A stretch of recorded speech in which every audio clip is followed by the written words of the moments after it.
The UAP Harold Case File 006 Flying Discs.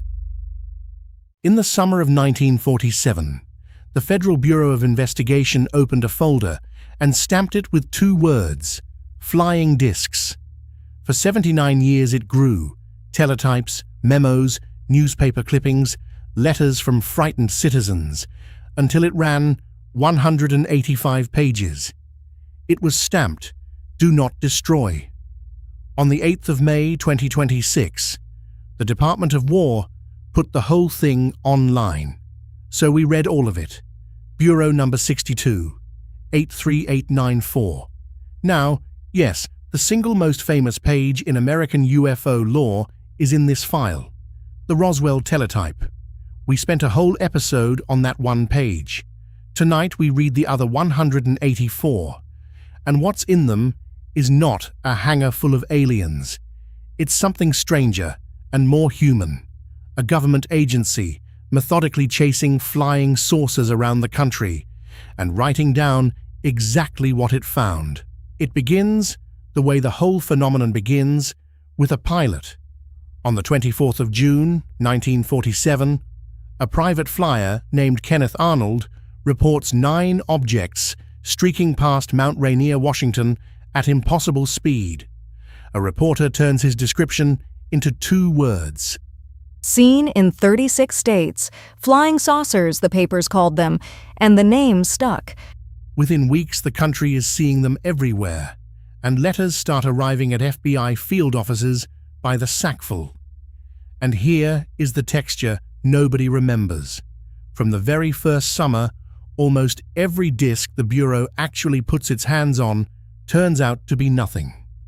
A priest in Grafton, Wisconsin, says one crashed in his churchyard, too hot to touch. It's a circular saw blade. The Bureau's verdict in writing. This is just another hoax story. In Laurel, Maryland, a disc is built from the top of a garbage can and a Gulf oil sign, wired up with a battery, a flashlight bulb, and a buzzer. In Black River Falls, it's painted cardboard with a little motor, which the local colonel notes would not be able to fly by itself. New Orleans prank, North Hollywood prank. Page after page, the default finding is the same. Somebody made it in a garage. The director himself is in the file. On the 5th of August 1947, J. Edgar Hoover writes to the War Department about the discs, and quietly a division of labor gets settled that will define everything after. The Air Force studies the objects. The FBI helps run down the fakes. The military was not relaxed about it. There were P-80 jets standing by at Muroc Army Airfield, National Guard fighters on alert in Oregon, and the Chief of the Air Forces, General Carl Spaatz, was in the Pacific Northwest while the reports poured in. And not everyone who saw something was a hoaxer. A prospector up on Mount Adams, the same day as Arnold, wrote in, I had a telescope with me, and I can assure you they are real, and nothing like them I ever saw before. But one case in that first summer was not a prank, and it is the darkest chapter in the file. Maury Island, Puget Sound, the 21st of June, 1947. A harbor boatman named Harold Dahl claims 6 donut-shaped craft appeared over his boat, and that one of them rained down a shower of hot, slag-like material that damaged the deck and killed his dog. His partner, Fred Chrisman, backs him up. There's a wrinkle the conspiracy retellings love. The investigation was being bankrolled by a science fiction magazine editor named Ray Palmer, who paid Kenneth Arnold $200 to go look into it. The Army Air Forces send 2 of their counterintelligence officers to Tacoma, Captain William Davidson and Lieutenant Frank Brown. They interview the men, collect samples of the strange material, and load it onto a B-25 bomber to fly back for analysis. On the 1st of August 1947, that bomber catches fire and crashes near Kelso, Washington. Davidson and Brown are killed. 2 other men parachute to safety. The samples burn with the wreck, 2 intelligence officers dead, carrying physical evidence from a flying saucer case.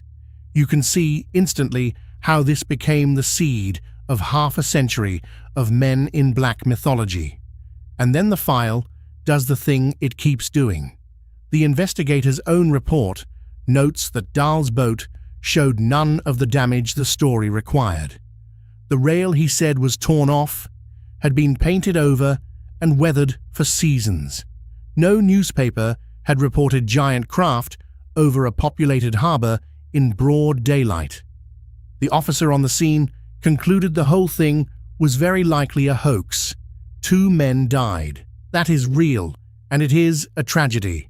Whether they died for a real flying saucer, the file leans hard toward no, which brings us to the most underrated document in the whole file. Because once, just once, the Bureau got to put a flying saucer under a microscope. In September 1948, the Air Force's first official UFO study, Project Sign, sent the FBI laboratory a soil sample. It came from a depression where a small disc had supposedly settled gently to the ground, bounced 20 feet, and flown off. The request was simple. Check it for unusual metals, for intense heat, for radioactivity. The Bureau did the work properly, petrographic, microscopic. And on the 7th of October 1948, the answer went back over the director's own signature.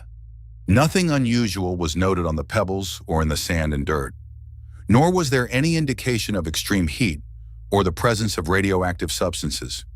Pebbles, sand, and dirt, ordinary ground. That fit the Bureau's official posture, set down in February of 1948. The FBI is conducting no investigations concerning flying discs. It only trades information with the Air Force. And yet, the file keeps logging reports it cannot wave off as garage projects. In Portland, Oregon, in 1947, the chief of police and 4 of his officers track a silver object across the city in broad daylight. Over Alaska, a DC-3 crew swerves to avoid a wing-shaped craft and then tries and fails to chase it down. One internal analysis, written for the Army's Intelligence Board, puts it bluntly. This flying saucer situation is not all imaginary. Something is really flying around. And the cases the file could never close are the ones with radar. October 1950, Oak Ridge, Tennessee, over the atomic plant, radar paints 11 or more objects. Fighters scramble and make no contact. September 1951, Fort Monmouth, New Jersey. Radar tracks something at 93,000 feet, hovering, then climbing nearly straight up. An airline captain named E.J. Smith, who'd seen them himself, told the Bureau, "It appeared that only one object, the large one, was controlled, and it in turn controlled the others. I think they were ground-controlled." And then there's the single most extraordinary line in the entire file. In 1952, an Air Force commander gave the FBI a classified briefing. The agent's memo summarizing it says the Air Force was fairly certain these were not Russian, and then adds, It is not entirely impossible that the objects are ships from another planet, such as Mars. The possibility is not being overlooked.